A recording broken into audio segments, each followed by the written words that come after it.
Let's role play here for a second. I'm going to be a mutual fund manager and I'm looking for folks who want to invest into my fund. Bumblebee is going to put in $2 into my fund. The Green Ranger is going to invest $8 into the fund.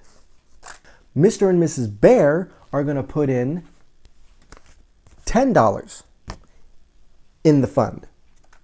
So what's happened now is that everybody here has mutually funded this investment.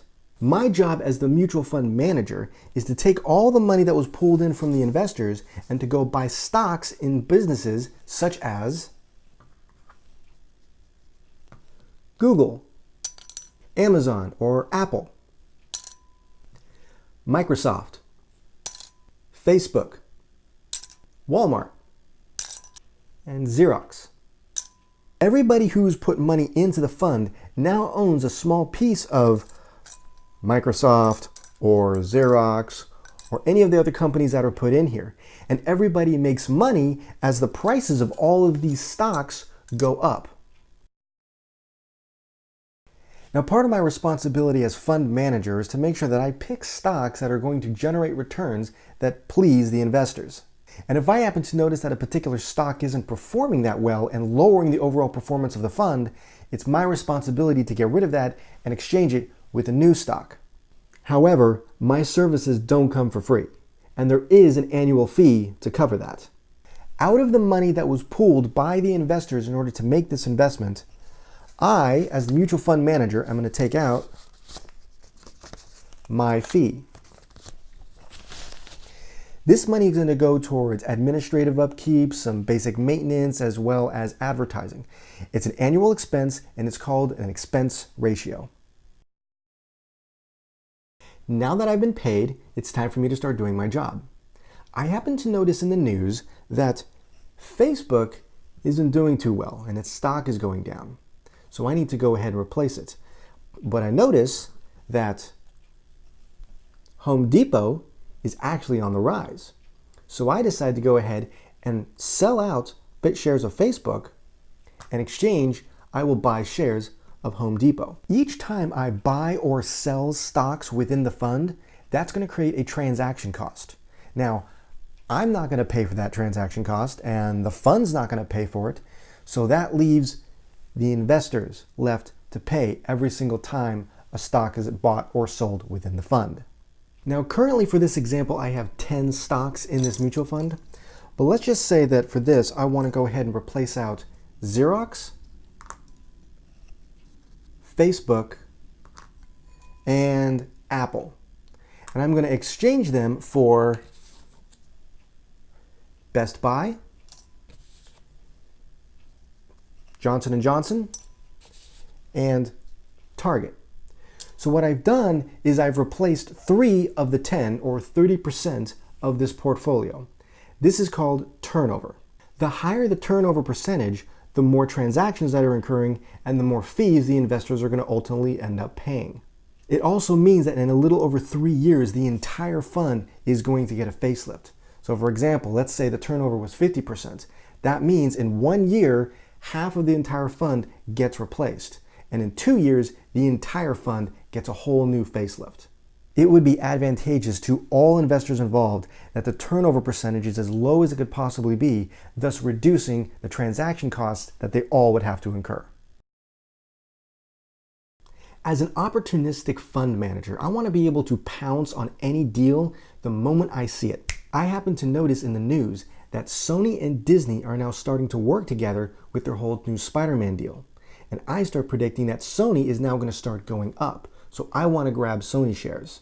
But the problem is I don't want to sit around and wait for the money to come in from the individual investors. I'd rather take advantage now as opposed to miss the opportunity later on when the stock might rise. Fortunately, I already have a solution set in place. Of the investors' money that they all pooled together, I put aside a little bit of extra cash on the side to hold as a reserve, or kind of even like a little emergency fund for the mutual fund itself. I can use this cash reserve to take care of any particular needs that the fund may have throughout the year, including taking advantage of any particular stocks. Unfortunately, these cash reserves come from the original pool of money that the investors put in at the beginning. So that's less money that's actually invested and working for them. This creates a cash drag on their ultimate resulting performance. Now, Mr. and Mrs. Bear are not too familiar with the investing process, nor are they too familiar with putting money away for their retirement. So they decided to go ahead and hire a professional. Now, that professional could be a financial advisor or even just a regular broker from a brokerage firm. Now, given that the couple doesn't really want to manage their finances, they just kind of want to do a set it and forget it kind of investment, they decide to go ahead and hire a broker. Now, the broker is going to go ahead and open up their account and take a look at it and make sure that it's working okay. His job is independent of mine because mine is to manage the fund. His is to manage their account. It's still my responsibility to make sure that the fund performs well, because if it doesn't, he's going to go ahead and tell them, hey, look, the fund's not doing too well. You're going to want to pull your money out. But like me, the broker isn't going to work for free either. And he's going to take a certain cut as well. Here's the original $10 that Mr. and Mrs. Bear were going to put away. They're going to give their money to the broker. However, the broker is going to go ahead and take out his cut, leaving the Bears with $9 that he then turns around and gives to me as the fund manager to put away. And this fee that the broker takes for himself, that's known as a front load fee. So let's recap everything so far when it comes to the fees and expenses associated with this mutual fund. For this example, I'm going to use just Mr. and Mrs. Bear, and they're going to invest the full $20. So Mr. and Mrs. Bear want to put $20 towards their retirement accounts. They go to a broker to see what they can do. He opens up an account for them and manages the account. However, he's going to go ahead and take his fee.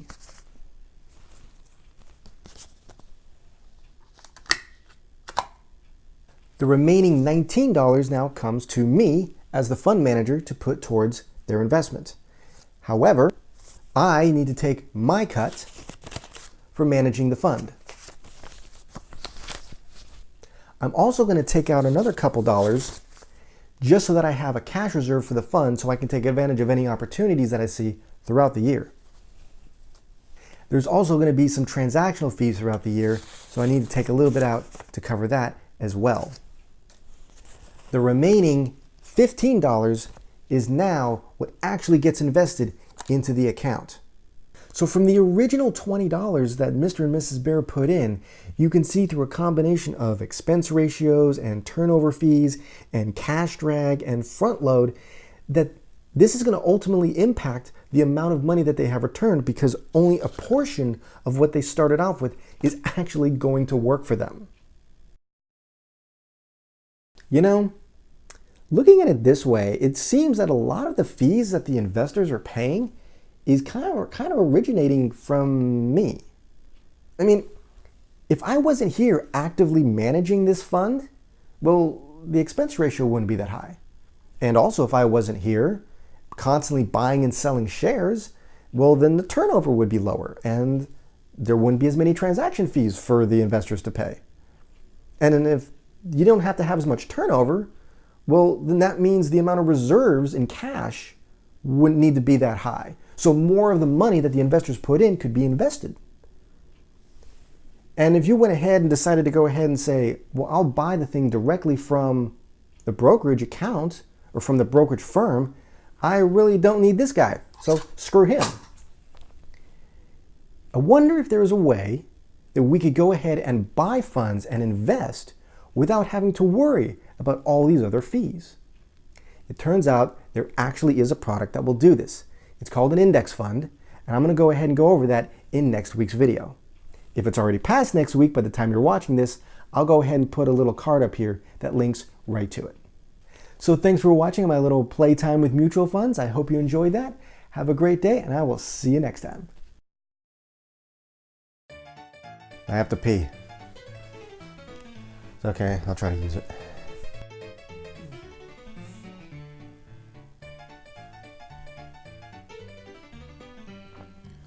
Crouching a little bit, but all right. Let's role play here for a second. I'm going to be a fund manager and I'm trying to find investors and people. Well, that's dumb. Let's role play here for a little. Let's role play for a second. Let's role play here for a second. I'm going to be a mutual. No. Here we go.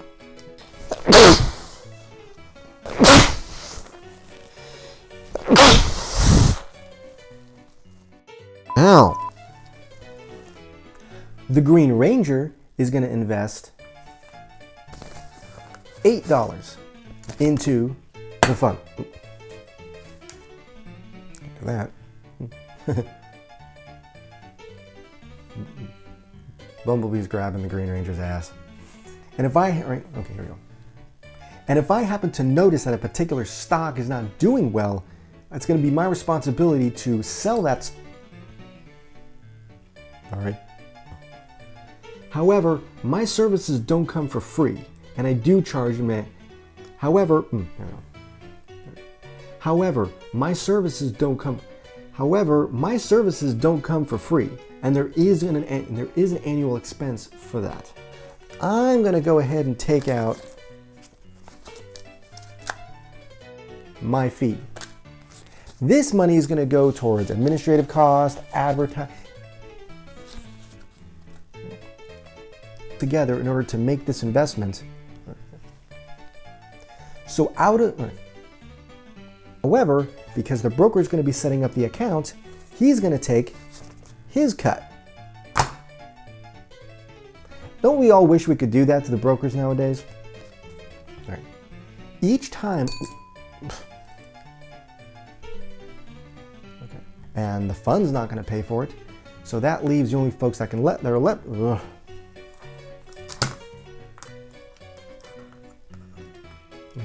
I'm going to glue the Green Ranger's feet down.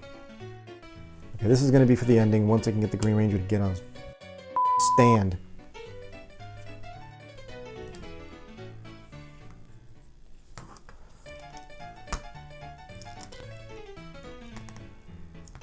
This is ridiculous.